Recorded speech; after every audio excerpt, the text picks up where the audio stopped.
Inspektur, jadi di sini terdapat 2 daging sapi yang mencurigakan. Mari kita coba analisis lebih dalam.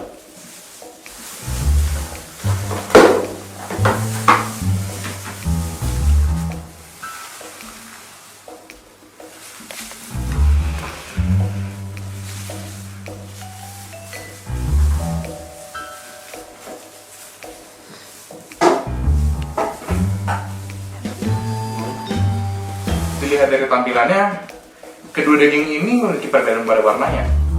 Daging yang ini berwarna merah cerah dan terlihat jauh lebih segar. Wah, benar juga. Pada daging ini berwarna lebih kegelapan, serta terlihat lebih pucat. Selain perbedaan warna, ada juga perbedaan teksturnya. Daging yang merah ini saat ditekan dapat kembali ke wujud awalnya. Sementara, pada daging yang berwarna lebih pucat, saat ditekan tidak kembali seperti sebelumnya. Inspektur, apakah Anda mencium bau yang menyengat? Ya, benar. Bau ini datang dari daging yang berwarna lebih pucat. Sepertinya Anda benar. Daging yang berwarna merah ini saat dicium baunya tidak mengeluarkan bau yang aneh. Bau daging ini justru sama seperti pada daging umumnya. Wah, kenapa ya bisa muncul banyak perbedaan dari kedua daging ini?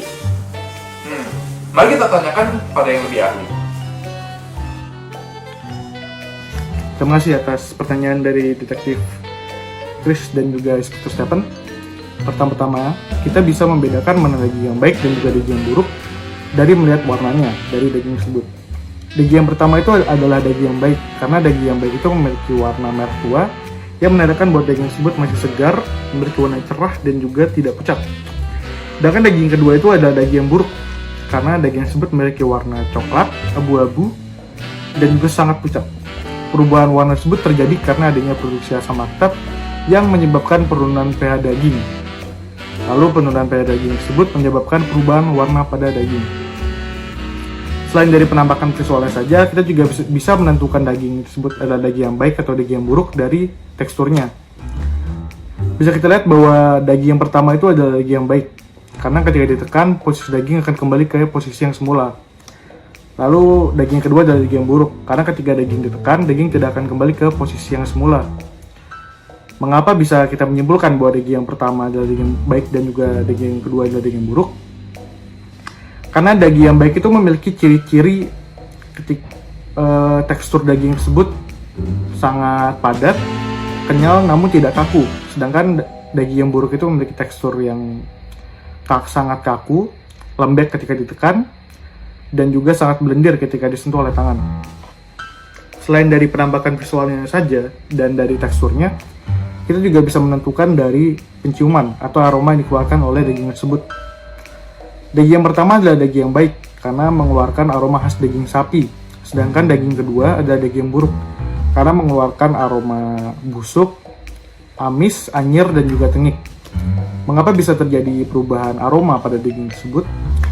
Perubahan aroma terjadi karena adanya proses oksidasi antara lemak yang melakukan interaksi atau melakukan kontak dengan molekul oksigen yang menyebabkan daging yang busuk itu mengeluarkan aroma amis, anyir, busuk, dan juga tengik.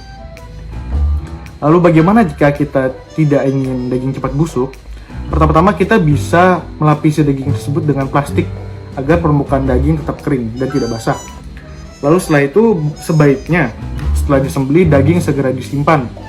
Jika daging ingin disimpan lebih dari 6 hari, maka bisa disimpan dalam kondisi suhu di bawah 2 derajat Celcius.